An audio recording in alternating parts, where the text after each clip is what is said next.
369वां अध्याय आत्यंतिक प्रलय एवं गर्भ की उत्पत्ति का वर्णन। अग्निदेव कहते हैं, वशिष्ठ जी, अब मैं आत्यंतिक प्रलय का वर्णन करूंगा। जब जगत के आध्यात्मिक, आदिदेविक और आदिभौतिक संतापों को जानकर मनुष्य को अपने से भी वैराग्य हो जाता है, उस समय उसे ज्ञान होता है और उस ज्ञान से इस सृष्टि का आत्यंतिक प्रलय होता है। यही जीवात्मा का मोक्ष है। आध्यात्मिक संताप शारीरिक और मानसिक भेदों से दो प्रकार का होता है। ब्रह्मन शारीरिक ताप के भी अनेकों भेद हैं, उन्हें श्रवण कीजिए। जीव भोगदेह का परित्याग करके अपने कर्मों के अनुसार पुनः गर्भ में आता है। वशिष्ठ जी, एक अतिवाहिक संज्ञक शरीर होता है, वह केवल मनुष्य को मृत्युकाल उपस्थित होने पर प्राप्त होता है। विप्रवर यमराज के दूत उस मनुष्य के उस अतिवाहिक शरीर को यमलोक के मार्ग से ले जाते हैं। उन्हें दूसरे प्राणियों को न तो अतिवाहिक शरीर मिलता है और न वे यमलोक के मार्गों से ही ले जाए जाते हैं। तदनंतर यमलोक में गए हुआ जीव कभी स्वर्ग में और कभी नरक में आ जाता है। उसी तरह नरक में जाता है जैसे रहट नामक यंत्र में लगे हुए घड़े कभी पानी में डूबते हैं और कभी ऊपर आते हैं, उसी तरह जीव को कभी स्वर्ग और कभी नरक में चक्कर लगाना पड़ता है। ब्रह्मण, ये लोक कर्मभूमि और परलोक फलभूमि, यमराज जीव को उससे कर्मानुसार भिन्न भिन्न योनियों तथा नरकों में डाला करते हैं। यमराज ही जीवों द्वारा नरकों को परिपूर्ण बनाए रहते हैं। यमराज को ही इसका नियामक समझना चाहिए। जीव वायुरूप होकर गर्भ में प्रवेश करते हैं। यमदूत जब मनुष्य को यमराज के पास ले जाते हैं तब वे उसकी ओर देखते हैं, उसके कर्मों पर विचार करते हैं। यदि कोई धर्मात्मा होता है तो उसकी पूजा करते हैं और यदि पापी होता है तो अपने घर पर उसे दंड देते हैं। चित्रगुप्त उसके शुभ और अशुभ कर्मों का विवेचन करते हैं। धर्म के ज्ञाता वशिष्ठ जी, जब तक बंधु बांधवों का असोच निवृत्त नहीं होता तब तक जीव अतिवाहिक शरीर में ही रहकर दिए हुए पिंडों को भोजन के रूप में अपने साथ ले जाता है। तत्पश्चात प्रेतलोक में पहुंचकर प्रेतदेह मतलब अतिवाहिक शरीर का त्याग करता है और दूसरा शरीर भोगदेह पाकर वहां भूख प्यास से युक्त हो निवास करता है। उस समय उसे वही भोजन के लिए मिलता है जो श्राद्ध के रूप में उसके निमित्त कच्चा अन्न दिया गया होता है। प्रेत के निमित्त पिंडदान किए बिना उसको अतिवाहिक शरीर से छुटकारा नहीं मिलता। वह उसी शरीर में रहकर केवल पिंडों का भोजन करता है। सपिंडीकरण श्राद्ध करने पर 1 वर्ष के पश्चात वह प्रेत देह को छोड़कर भोगदेह को प्राप्त होता है। भोगदेह को 2 प्रकार के बताए गए हैं। शुभ और अशुभ भोगदेह के द्वारा कर्मजनित बंधनों को भोगने के पश्चात जीव मत्स्यलोक में गिरा दिया जाता है। उस समय उसके त्यागे हुए भोगदेह को निशाचर खा जाते हैं। ब्राह्मण, यदि जीव भोगदेह के द्वारा पहले पुण्य के फलस्वरूप स्वर्ग का सुख भोग लेता है तो और पाप भोगना शेष रहता है तो वह पापियों के अनुरूप दूसरा सुभोग शरीर धारण करता है। परंतु जो पहले पाप का फल भोगकर पीछे स्वर्ग का सुख भोगता है, वह भोग समाप्त होने पर स्वर्ग से भ्रष्ट होकर पवित्र आचार विचार वाले धन वालों के घर में जन्म लेता है। वशिष्ठ जी, यदि जीव पुण्य के रहते हुए पहले पाप भोगता है तो उसका भोग समाप्त होने पर वह पुण्य भोग के लिए उत्तम देवाचित शरीर धारण करता है। जब कर्म का भोग थोड़ा सा ही शेष रह जाता है तो जीव को नरक से भी छुटकारा मिल जाता है। नरक से निकला हुआ जीव पशु पक्षी आदि तीर्थ योनि में भी जन्म लेता है, इसमें तनिक भी संदेह नहीं है। मानव योनि के गर्भ में प्रविष्ट हुआ जीव पहले महीने में कलल मतलब रज वीर्य के मिश्रित बिंदु के रूप में रहता है। दूसरे महीने में वह घनीभूत होता है, कठोर मांसपिंड का रूप धारण करता है और तीसरे महीने में शरीर के अवयव प्रकट हो जाते हैं। चौथे महीने में हड्डी मांस और त्वचा का प्रागट्य होता है। 5वें में रोए निकल जाते हैं। छठे महीने में उसे भीतर चेतना आती है और सातवें से वह दुख का अनुभव करने लगता है। उसका सारा शरीर चिल्लियों में लिपटा होता है और मस्तक के पास उसके गुडे हुए हाथ बंधे रहते हैं। यदि गर्भ का बालक नपुंसक हो तो वह उदर के मध्य भाग में रहता है, कन्या हो तो वाम भाग में और पुत्र हो तो दाएं भाग में रहा करता है। पेट के विभिन्न भागों में रहकर वह पीठ की और मुंह किए रहता है। जिस योनि में वह रहता है उसका उसे अच्छी तरह ज्ञान होता है, उसमें तनिक भी संदेह नहीं है। इतना ही नहीं, वह मनुष्य जन्म से लेकर वर्तमान जन्म तक के अपने सभी वृत्तांतों का स्मरण करता है। गर्भ के उस अंधकार में जीव को बड़े कष्ट का अनुभव होता है। सातवें महीने में वह माता के खाए पिए हुए पदार्थों का रस पीने लगता है। आठवें और नौवें महीने में उसको गर्भ के भीतर बड़ा उद्वेग होता है। मैथुन होने पर तो उसे और भी वेदना होती है। माता के अधिक परिश्रम करने पर भी गर्भ के बालक को कष्ट होता है। यदि माँ रोगिणी हो जाए तो बालक को भी रोग का कष्ट भोगना पड़ता है, उसके लिए एक मुहूर्त मतलब 2 घड़ी भी 100 वर्षों के समान हो जाता है। जीव अपने कर्मों के अनुसार गर्भ में संतप्त होता है, फिर वह ऐसे मनोरथ करने लगता है मानो गर्भ से निकलते ही मोक्ष के साधनभूत ज्ञान के प्रयत्न में लग जाएगा। प्रसूति वायु की प्रेरणा से उसका सिर नीचे की ओर हो जाता है और वह योनि यंत्र से पीड़ित होता हुआ गर्भ से बाहर निकल आता है। बाहर आने पर 1 महीने तक उनकी ऐसी स्थिति रहती है कि कोई हाथ से छूता है तो भी उसे कष्ट होता है। ख शब्द वाच्य आकाश से शरीर के भीतर छोटे छोटे छेद, कान तथा शून्यता मतलब अवकाश आदि उत्पन्न होते हैं। श्वासोश्वास गति और अंगों को टेढ़ा मेढ़ा करके उसका स्पर्श करना, ये सब वायु के कार्य है। रूप, नेत्र, गर्मी, पाचन क्रिया, पित्त, मेघा, वर्ण, बल, छाया, तेज और शौर्य ये शरीर में अग्नि तत्व से प्रकट होते हैं।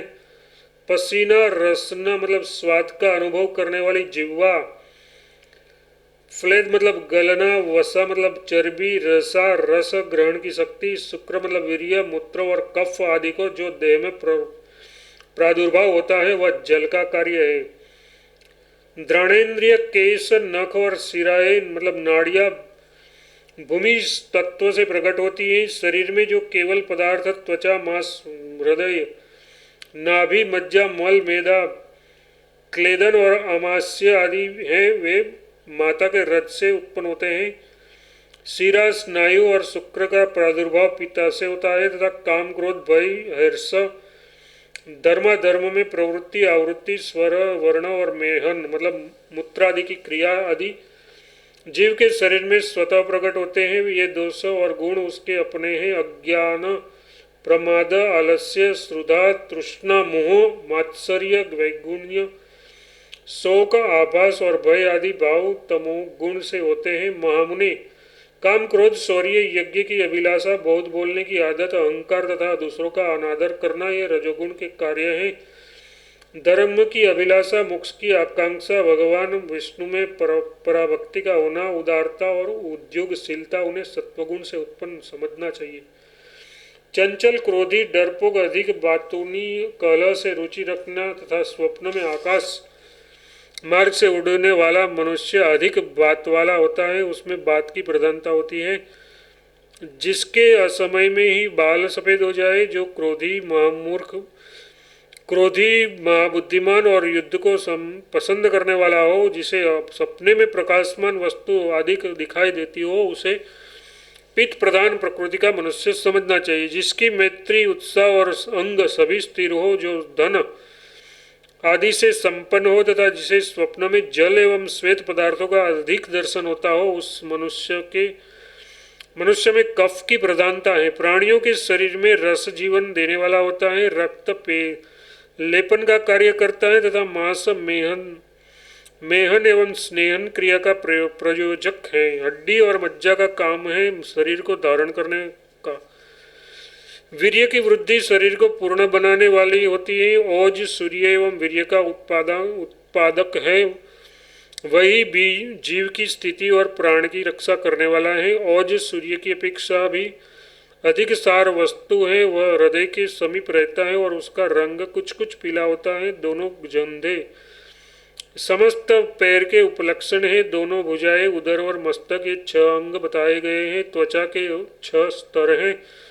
एक तो वही है जो बाहर दिखाई देता है, दूसरी वह है जो रक्त धारण करती है, तीसरी एक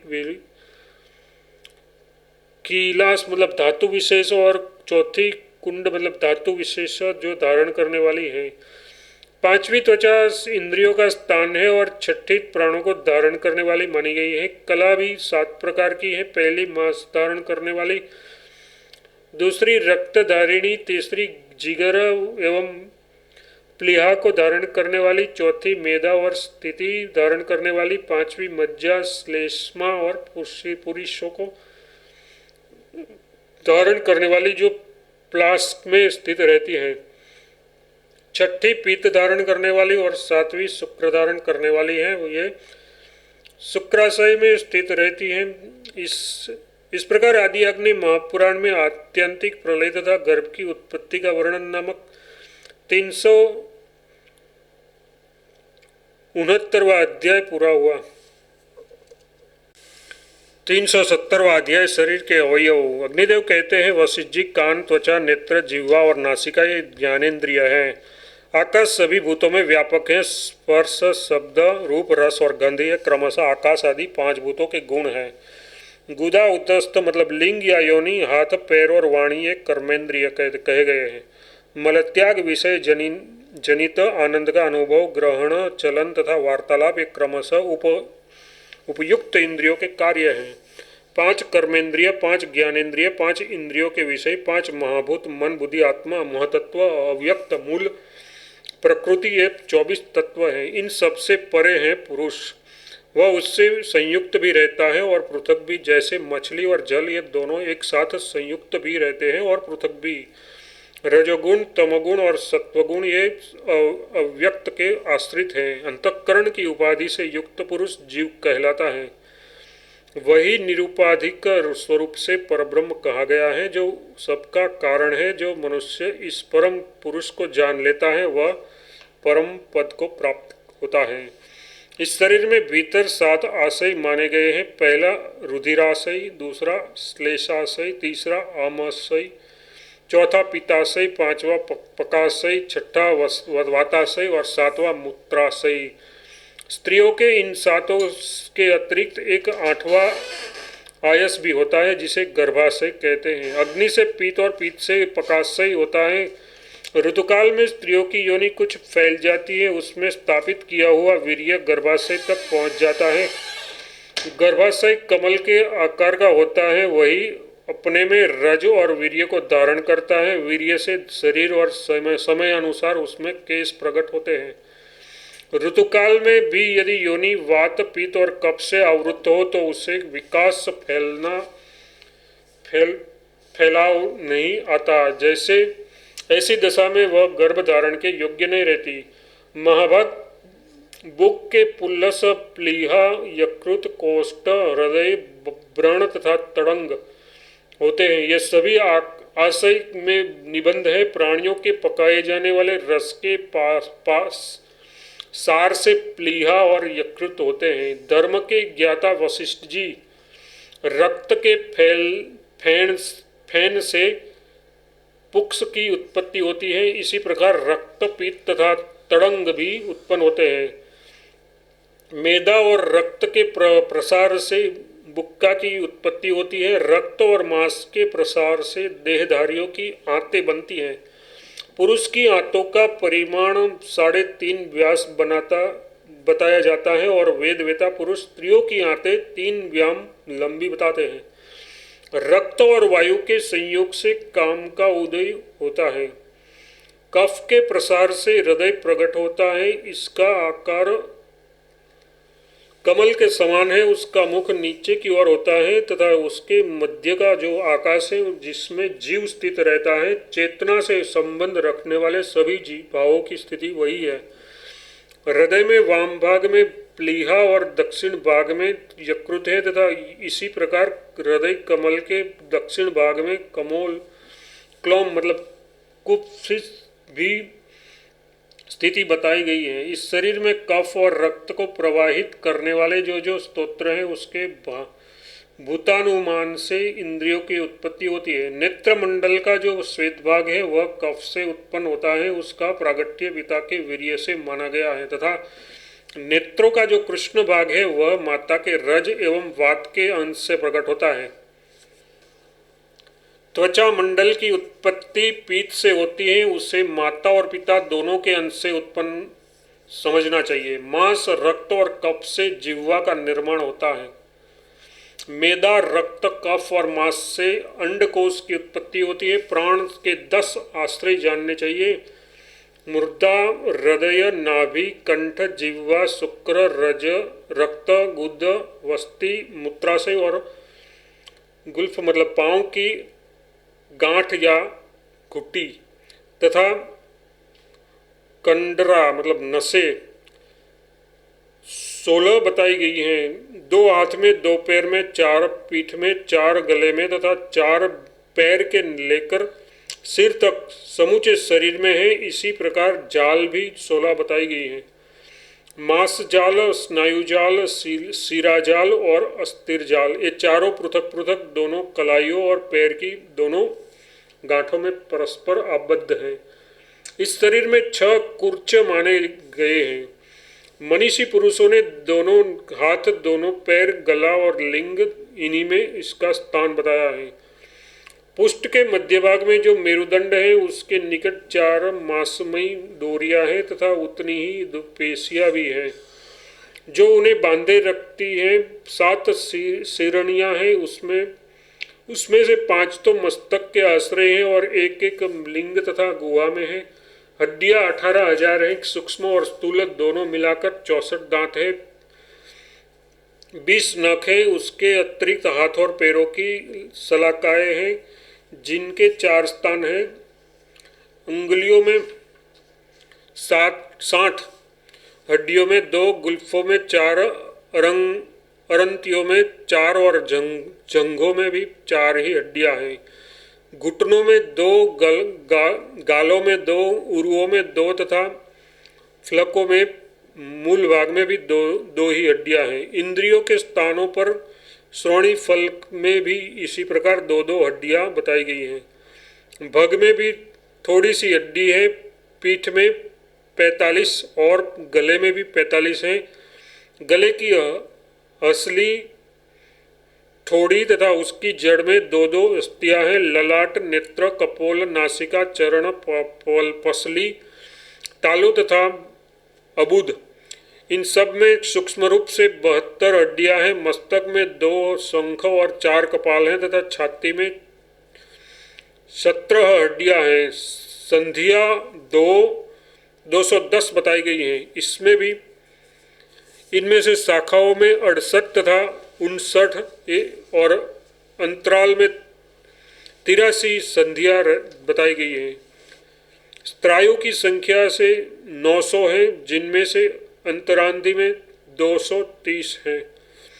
उत्तर ऊर्ध्वगामी है और शाखाओं में 600 स्त्रायु है।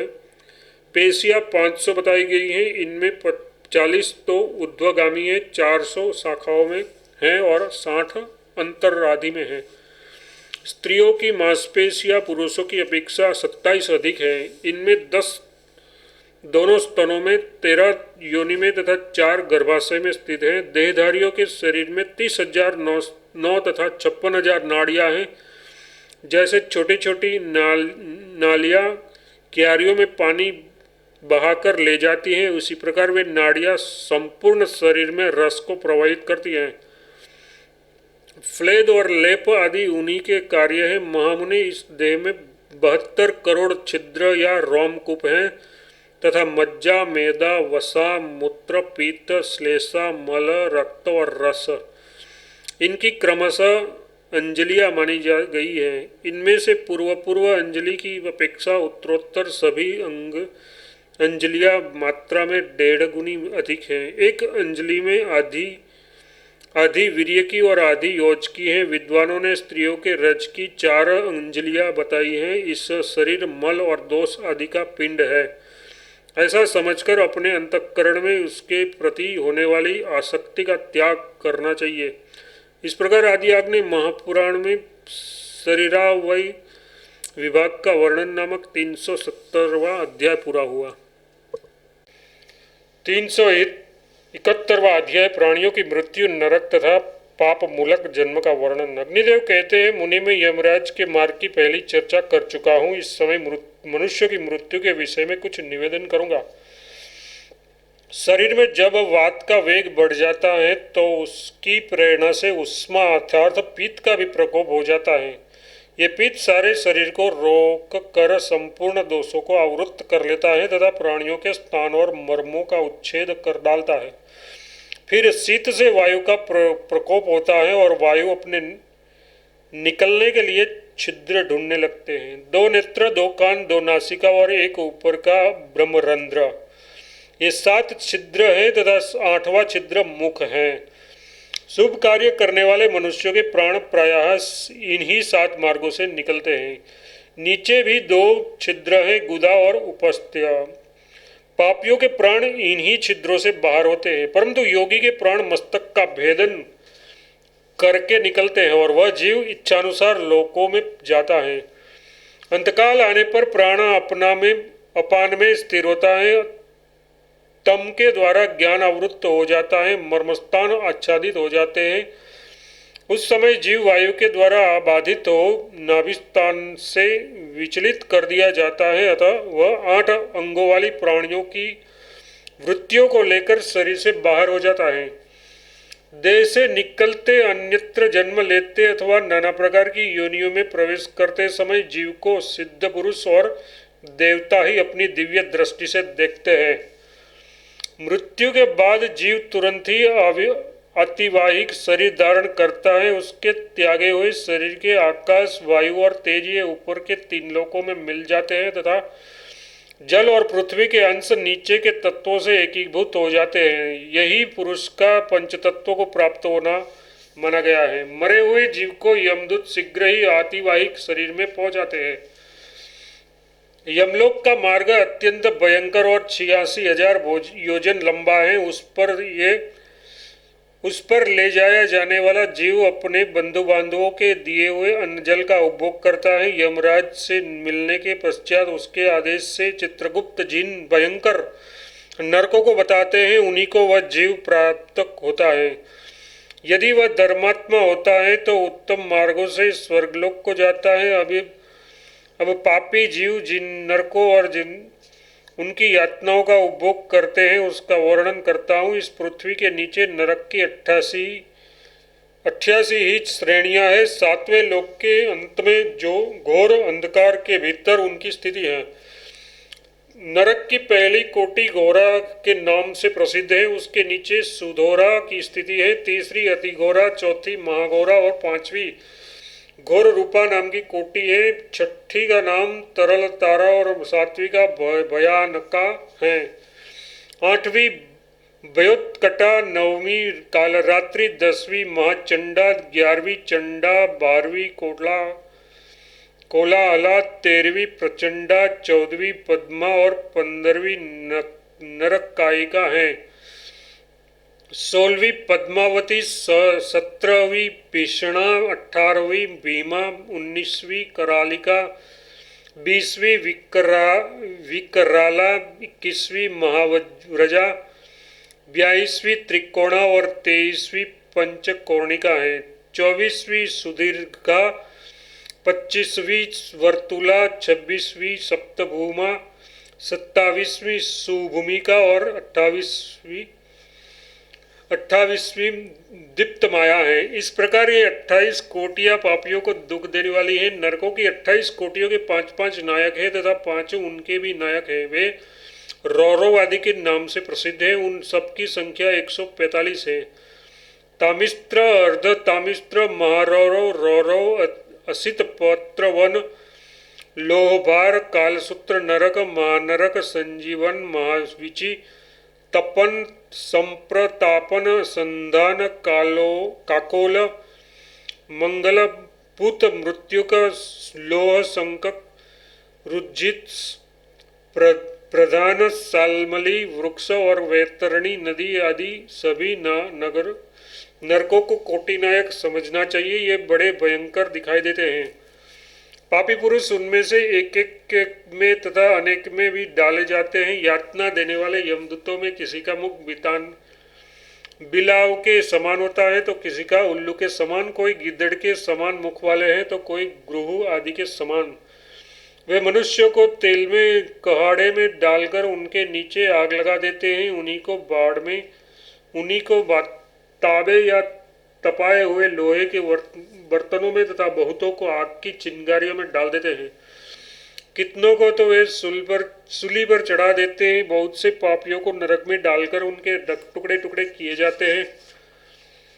कितने ही कीड़ों से पीटे जाते हैं और कितनों को तपाए हुए लोहे के गोले खिलाए जाते हैं। बहुत से यमदूत उनकी धूली, विष्ठा, रक्त और कफ आदि भोजन कराते तथा तपाई हुई मदिरा पिलाते हैं। बहुत से जीवों को वे और से चीर डालते हैं। कुछ लोगों को लोहलू कोल्हू में पेतरे हैं। कितने को कौवे आदि नोच नोच कर खाते हैं। किन्हीं के ऊपर गर्म तेल छिड़का जाता है तथा कितने ही जीवों के मस्तक के अनेकों टुकड़े किए जाते हैं। उस समय पापी जीव अरे बापरे कहकर चिल्लाते हैं और हाहाकार मचाते हैं।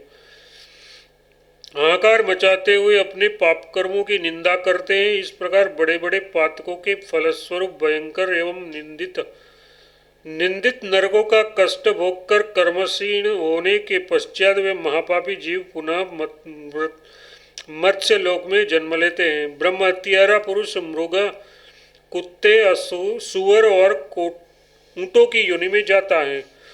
मदिरा पीने वाले गीधड़े, चांडाल तथा मलेच्छों में जन्म पाते हैं। सोना चुराने वाले कीड़े मकोड़े और पतंगे होते हैं तथा गुरु पत्नी से गमन करने वाला पुरुष तृण एवं लताओं में जन्म ग्रहण करता है। ब्रह्म हत्यारा राज्यक्षमा का रोग होता है। शराबी के दांत काले हो जाते हैं। सोना चुराने वाले का नख खराब होता है तथा गुरुपत्नी के चमड़े दूषित होते हैं। यथार्थ वह कोढ़ी भी हो जाता है। जो जिस पाप से संपर्क रखता है वह उसी का कोई चिन्ह लेकर जन्म ग्रहण करता है। अन्य चुराने वाला मायावी होता है। वाणी मतलब कविता आदि की चोरी करने वाला गूंगा होता है। धान्य का अपहरण करने वाला जब जन्म ग्रहण करता है तब उसका कोई अंग अधिक होता है। चुगलखोर की नासिका से बदबू आती है। तेल चुराने वाला पुरुष तेल पीने वाला कीड़ा होता है तथा जो इधर की बातें उधर, उधर की बातें इधर, उसके मुंह से दुर्गंध आती है। दूसरे की स्त्री तथा ब्राह्मण के धन का अपहरण करने वाला पुरुष निर्जन वन में ब्रह्मराक्षस होता है। रत्न चुराने वाला नीच जाति में जन्म लेता है। उत्तम गंध की चोरी करने वाला छछुंदर होता है। शाक पात चुराने वाला मुर्गा तथा अनाज की चोरी करने वाला चूहा होता है। पशु का अपहरण करने वाला बकरा, दूध चुराने वाला कौवा, सवारी की चोरी करने वाला ऊंट तथा फल चुराने वाला चुरा कर खाने वाला बंदर होता है। शहद की चोरी करने वाला डांस, फल चुराने वाला ग्रोध तथा घर का सामान हड़प लेने वाला गृहकात होता है। वस्त्र हड़पने वाला कोढ़ी, चोरी रस का स्वाद लेने वाला कुत्ता और नमक चुराने वाला झिंगुर होता है। ये आदि देविक ताप का वर्णन किया गया है। शस्त्र आदि के कष्ट की प्राप्ति होना आदि भौतिक ताप है तथा ग्रह, अग्नि और देवता आदि से जो कष्ट होता है वह आदि देविक ताप बतलाया गया है। इस प्रकार ये संसार 3 प्रकार के दुखों से भरा हुआ है। मनुष्य को चाहिए कि ज्ञान योग से, कठोर व्रतों से, दान और पुण्यों से तथा विष्णु की पूजा आदि से इस दुखमय संसार का निवारण करे। इस प्रकार आदि अग्नि महापुराण में नरकादि निरूपण नामक 371वां अध्याय पूरा हुआ।